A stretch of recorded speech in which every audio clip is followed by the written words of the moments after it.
Welcome back to my channel. In this lesson, we will talk about most important Indian author Kuratulain Haider. Well, before I start with this lesson, I request you to all to like, share and subscribe to our channel and also press the bell icon for all updated lessons regarding English language and literature. Let's get started and move to our topic. Qurratulain Haider 1927 को अलीगढ़ उत्तर प्रदेश में पैदा हुई। कुरतुलैन हैदर का ख़ानदान एक अदबी ख़ानदान के नाम से इंडिया में जाना जाता है। इनके वालिद खुद एक राइटर थे और इनकी वालदा एक एज अ नावलिस्ट जानी जाती हैं, जिन्होंने अपनी अर्ली एज में ही राइटिंग लिखना स्टार्ट कर दी थी। इसी तरह जो कुरतुलैन हैदर हैं, इन्होंने भी अपनी अर्ली एज में ही राइटिंग लिखना स्टार्ट कर दी थी और ये इस चीज़ पर फ़ख्र करती थी कि वो एक अदबी ख़ानदान से ताल्लुक़ रखती हैं। इनके बारे में ये कहा जाता है कि कुरतुलैन हैदर जैसा राइटर आज तक उर्दू लैंग्वेज में पैदा ही नहीं हुआ, यानी कि किसी ने भी कुरतुलैन हैदर को आज तक क्रॉस नहीं किया।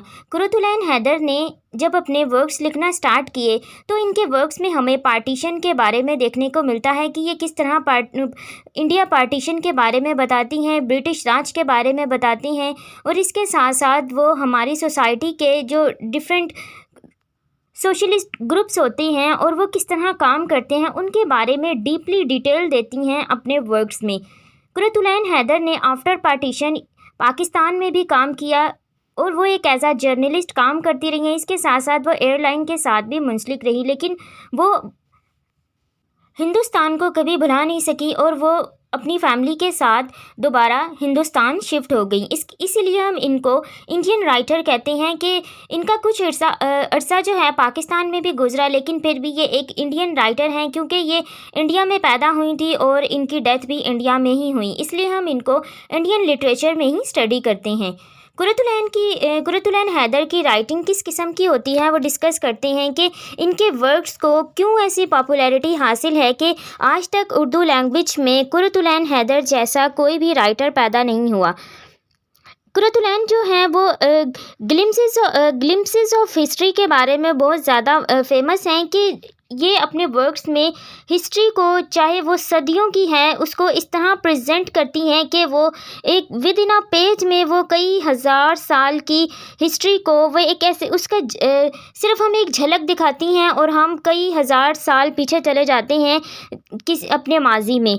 जैसे कि इनका एक वर्क है रिवर ऑफ फायर, इसके अंदर इन्होंने 5000 साल कबल इंडिया की जो हिस्ट्री है इसके बारे में हमें बताया। उसके बाद powerful nature of time and description of landscape like Thomas Hardy जो हैं वो अपनी लैंडस्केप डिस्क्रिप्शन की वजह से बहुत ज़्यादा फेमस हैं। लाइक इनका जो नावल है टेस्ट ऑफ द ट्रबलविल्स, उसके अंदर हम जो नेचर की डिस्क्रिप्शन है उसको बहुत अच्छे से ऑब्जर्व कर सकते हैं। इसी तरह जो कुरतुलैन हैदर हैं, इनके नावल में जब करैक्टर्स इंट्रोड्यूस होते हैं उससे पहले एक ऐसी माइन्यूट डिस्क्रिप्शन दी जाती है नेचर के बारे में, सीन के बारे में, जो हमें ये बताते हैं कि आगे उसमें उनके वर्क्स में क्या होगा।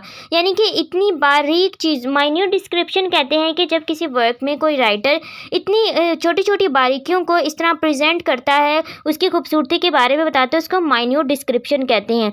कुरतुलैन हैदर की जो टाइम है इसको इन्होंने इस तरह लेती हैं अपने वर्क्स में कि इनके एक पार्ट में कई हज़ार साल आगे चले जाते हैं। कभी वो एक डिके होता है उसको आगे कर देती हैं इस तरह, यानी कि ये अपने जो इनके वर्क्स होते हैं इसके अंदर वो टाइम को जंप कर देती हैं कि हम अपने माजी से हाल और हाल से माजी की तरफ इस तरह हम मूव करते रहते हैं।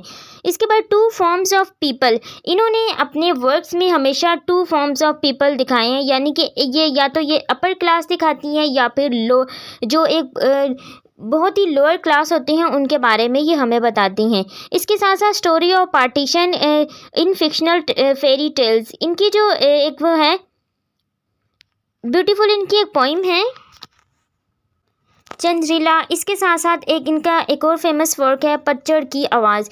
इस तरह के जो वर्क्स हैं वो फेरी टेल्स की फॉर्म में ये अपने वर्क्स लिखा करते हैं। एंडिंग इन शॉकिंग, इनके नावल्स की एक ख़ासियत ये है कि इनकी उसकी जो एंडिंग होती है वो एक शॉक होती है, यानी कि जब रीडर उनके नावल को पढ़ता है तो वो मोस्टली जो होते हैं कि वो एक अनहैप्पी हमें दिखाई देते हैं कि जो रीडर्स हैं वो नॉर्मली इनकी एंडिंग से सेटिस्फाई नहीं होते, क्योंकि इनकी एक शॉकिंग एंड दिखाया होता है हर नावल में।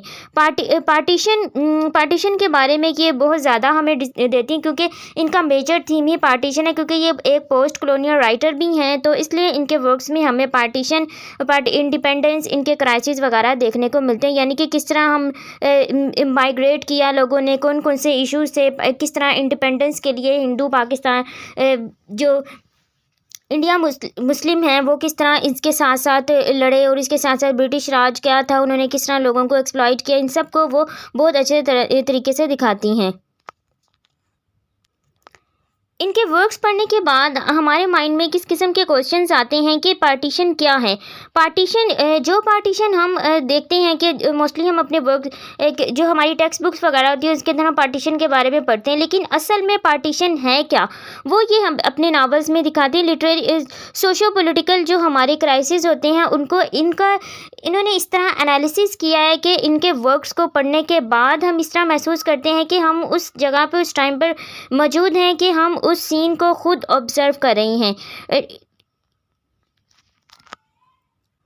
कुरैतुल हैदर अपने वर्क्स में एक एज अ फेमिनिस्ट भी दिखाई देती हैं, क्योंकि उनके जो अक्सर वर्क्स हैं उसके अंदर हमें फेमिनिज्म देखने को मिलता है, mingled of history and culture present time. जो कुरैतुल हैदर हैं इनके वर्क्स में हमें कल्चर की डिस्क्रिप्शन भी हमें देखने को मिलती है, जैसे कि इनका नावल है रिवर ऑफ फायर, उसके अंदर स्टार्टिंग में इन्होंने जो एक कल्चर दिखाया है हिंदुओं का, उसके बाद उसकी बहुत ज़्यादा इन्होंने डिस्क्रिप्शन दी है। इसके बाद इनका एक और नावल है फायरफ्लाइज इन द मिस्ट,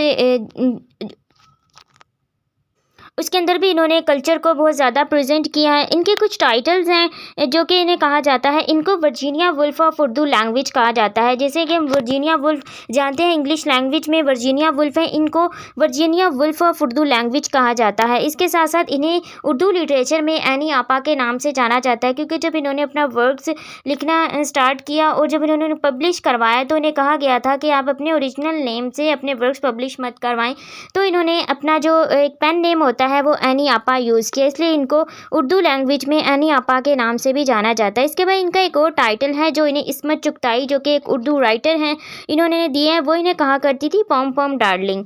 ये एक मोस्ट इम्पोर्टेंट एक फ्रेज़ है जो कि इनके बारे में कहा जाता है, किसने, इस्मत चुगताई ने इन्हें कहा था। अब इनके कुछ मेजर वर्क्स देखते हैं कि कुरैतुल हैदर के मेजर वर्क्स कौन कौन से हैं। कुरैतुल हैदर का जो मोस्ट इम्पॉर्टेंट वर्क है रिवर ऑफ फायर यानी आग का दरिया। इन्होंने पहले ये नावल उर्दू में पब्लिश करवाया, आग का दरिया, उसके बाद इन्होंने ख़ुद इसको ट्रांसलेट किया, क्योंकि इनकी जो डिग्री थी वो इंग्लिश लिटरेचर में थी। इसके साथ साथ इन्होंने मुसव्वरी में भी लंदन से एजुकेशन हासिल की, लेकिन उन्होंने अपना करियर एज अ जर्नलिस्ट और राइटर ही अडॉप्ट किया। एक और इनका फेमस वर्क है चांदनी बेगम, ये भी मोस्ट इम्पॉर्टेंट इनका वर्क है। Fireflies in the mist, fireflies in the mist novel भी पहले उर्दू में पब्लिश करवाया गया था, जिसका नाम है आखिरी शब के हमसफ़र। इसे उर्दू इंग्लिश में ट्रांसलेट किया गया था, जिसका नाम फायरफ्लाइज इन द मिस्ट रखा गया। इसके साथ साथ एक और इनका फेमस वर्क्स जो है जिसका नाम है गर्दिशे रंगे चमन, ये भी इनका मोस्ट इम्पॉर्टेंट वर्क है। इसके साथ एक और इनकी जो स्टोरी कलेक्शन है पतझड़ की आवाज़, इसके साथ साथ इनके कुछ और फेमस अफसाने भी हैं। ये इनके मेजर नावल्स हैं जो बहुत ज़्यादा मोस्ट इम्पॉर्टेंट है, जिनमें टॉप ऑफ द लिस्ट आग का दरिया है, जिसे नेक्स्ट हम समराइज़ भी करेंगे और इसे एनालाइज भी करेंगे। कुरैतुल हैदर को इंडिया का मोस्ट इम्पॉर्टेंट जो लिटरेचर अवार्ड है ज्ञानपीठ अवार्ड, वो भी मिल चुका है। सफ़ीना गमे दिल, मेरे भी सनम खाने, ये इनके कुछ मेजर वर्क्स थे। कुरैतुल हैदर के बारे में कहा जाता है कि interesting fact about Qurratulain Hyder, she never married in her life, और यही वजह है कि इनके जो नावल्स हैं उनकी एक शॉकिंग एंड होती है, और इन्होंने अपने नावल में जो इनके मेजर करैक्टर्स होते हैं कभी भी उनकी मैरिज नहीं दिखाई। इस लेसन में हमने कुरैतुल हैदर के बारे में कुछ इंटरेस्टिंग फैक्ट्स देखे हैं, उनके मेजर वर्क्स देखे हैं, उनकी लाइफ किस तरह की थी और वो उर्दू लिटरेचर में क्या रोल रखती हैं। नेक्स्ट इनके नावल आग का दरिया यानी रिवर ऑफ फायर को समराइज़ करेंगे और उसका क्रिटिकल एनालिसिस करेंगे। Thanks for watching, stay motivated, have a good day.